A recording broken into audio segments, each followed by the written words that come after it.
sang pendeta justru tertangkap dan dijebloskan ke dalam penjara. Sebagai akibat menentang kaisar, Claudius menjatuhkan hukuman pancung kepada Santo Valentine. Beberapa minggu kemudian, 2 mayat ditemukan diikat di pohon.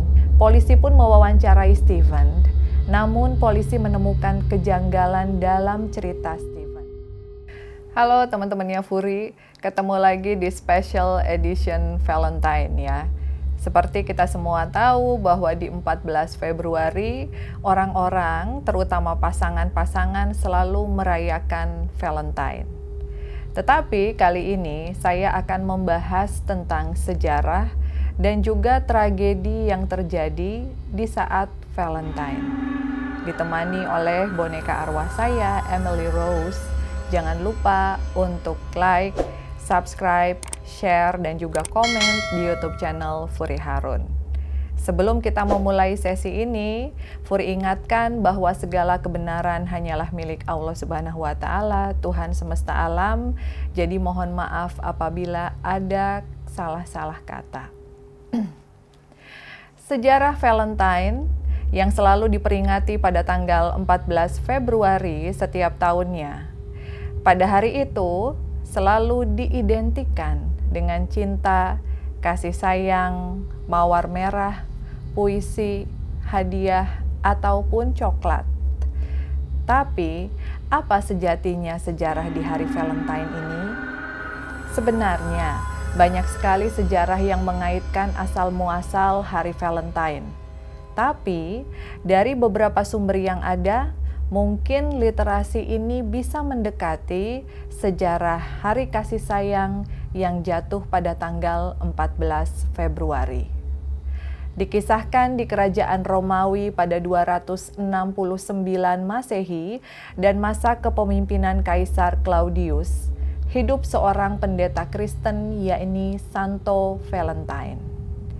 Claudius sendiri dikenal sebagai kaisar yang kejam dengan ambisi memiliki angkatan perang yang besar. Karena itu, sang kaisar mewajibkan seluruh pria untuk bergabung menjadi prajuritnya agar bisa menjadi penguasa dunia. Karena itu, sang kaisar mewajibkan seluruh pria untuk bergabung. Sayangnya, rakyat menentang dengan alasan tidak ingin terlibat perang dan tidak ingin meninggalkan istri ataupun kekasihnya.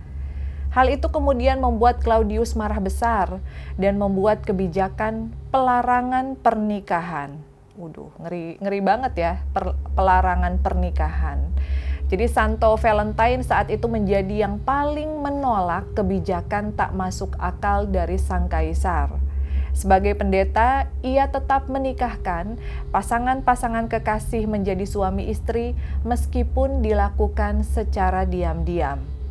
Namun hal itu diketahui oleh Claudius dan akhirnya memberi Santo Valentine peringatan keras.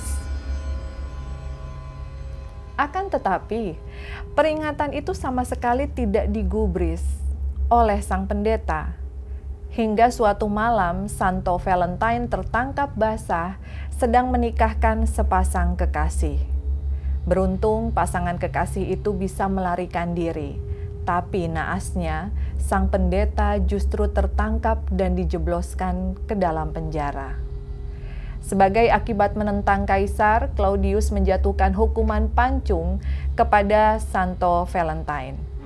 Hari pemenggalan kepala sang pendeta itu dipercaya terjadi tepat pada tanggal 14 Februari. Kisah dan kematian Santo Valentine itu kemudian menyebar hingga ke seluruh penjuru Roma. Cerita itu kemudian disampaikan secara turun-temurun dan dipercaya dari generasi ke generasi.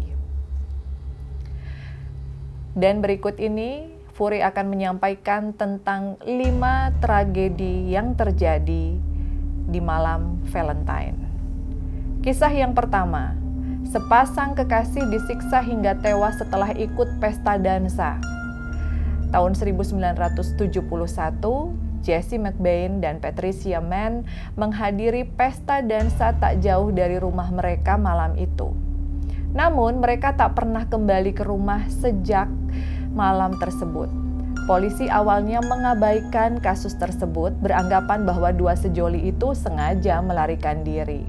Beberapa minggu kemudian, dua mayat ditemukan diikat di pohon. Mayat Jesse dan Patricia.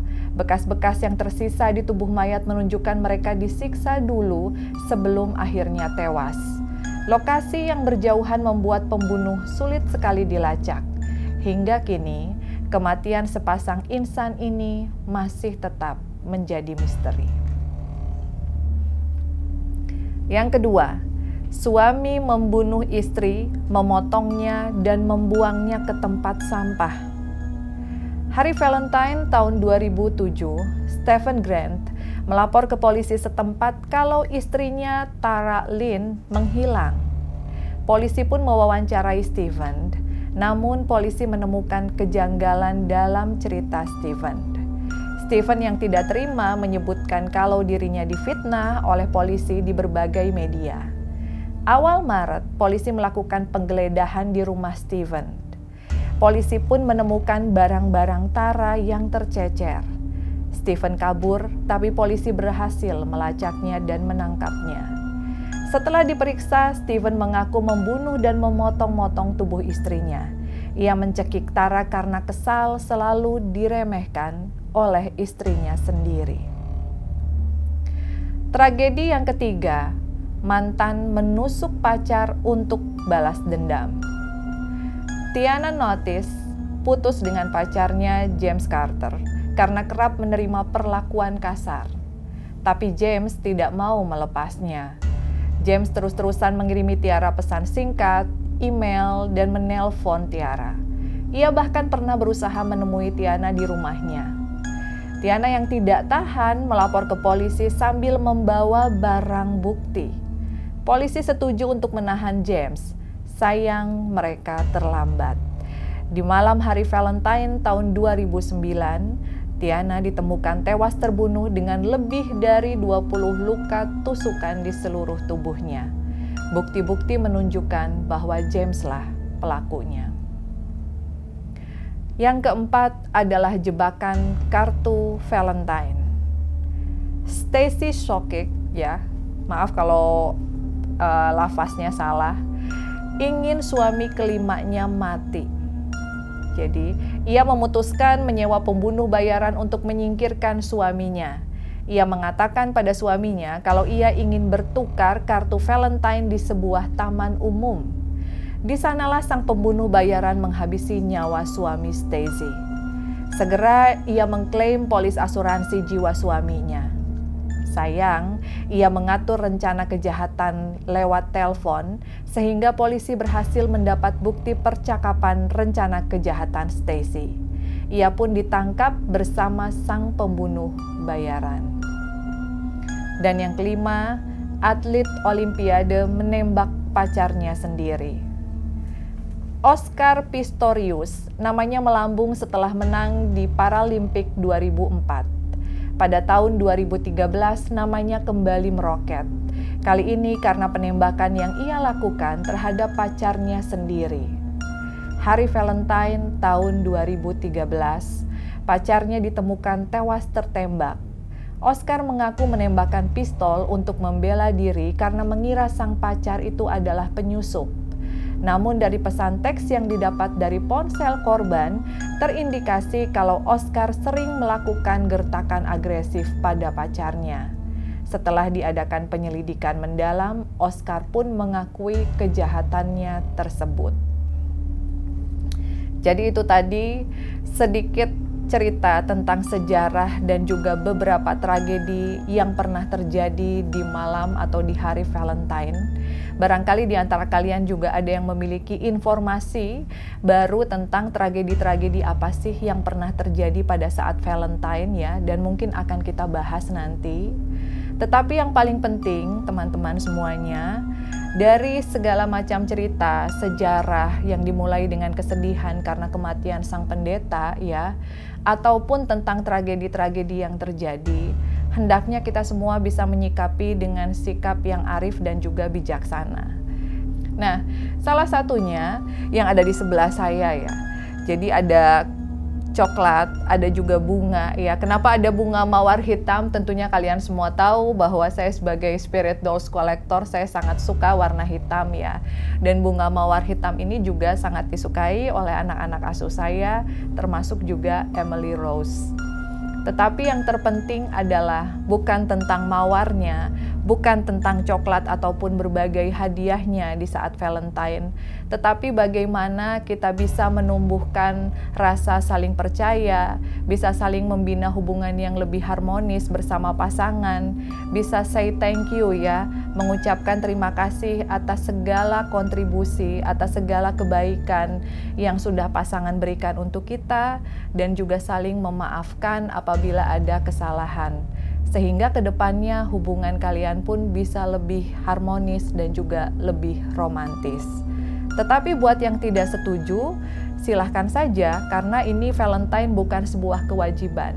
Ada di luar sana yang mengatakan bahwa hari kasih sayang itu haruslah setiap hari, tidak hanya berlaku untuk Valentine saja. Nah, buat kalian yang setuju merayakan atau tidak setuju merayakan Valentine, silahkan jawab di kolom komentar. Dan jangan lupa selalu share, komen ya setiap tayangan yang ada di YouTube channel Furi Harun. Sekian penjelasan Furi tentang sejarah dan juga tragedi yang terjadi di saat Valentine. Selalu berpikiran positif dan senantiasa berdoa kepada Tuhan. See you on the next story. Bye-bye.